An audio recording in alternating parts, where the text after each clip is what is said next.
Broadband Grant Fund. The House and Senate have bills at $100 million for the biennium, and then last week a bill was introduced for $50 million for fiscal year 2016, and that 60% must be reserved for grants to unserved communities. So there's kind of a condition on that one. And then there have been bills introduced to fund the office and for mapping going forward, and that was $1.9 million for fiscal year 2016 for the Office of Broadband, and then $1.4 million in 2016 for mapping.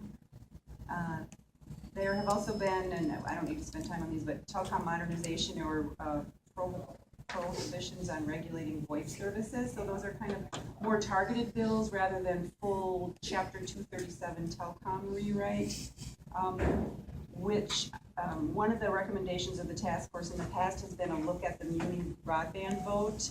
I did notice when I was going through bills this morning that there has been a bill introduced, House File 922, that would have all local government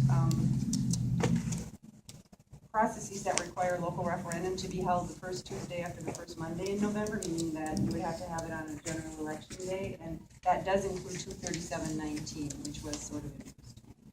And then one of the other issues I think we've heard about, we haven't made a recommendation on in the past, is railroad rights-of-way crossing. That's been an issue for fiber crossings for deploying broadband, and both the House and Senate bill are identical, and they would have a flat $750 fee, and they could start construction 30 days after the railroad was in receipt of the crossing application.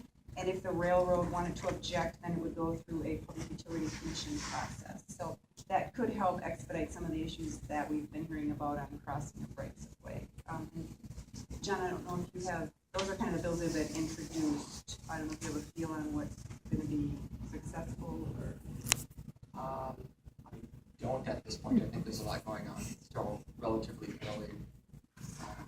Not sure that you mentioned it, but Senator Schmidt introduced the one-to-one device bill. Okay. Yeah. So I don't really have anything else to add. And there's not a House companion to that yet, is there? Not that I'm aware of.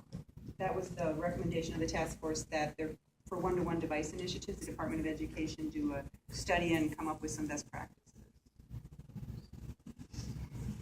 All right, then I think that's really all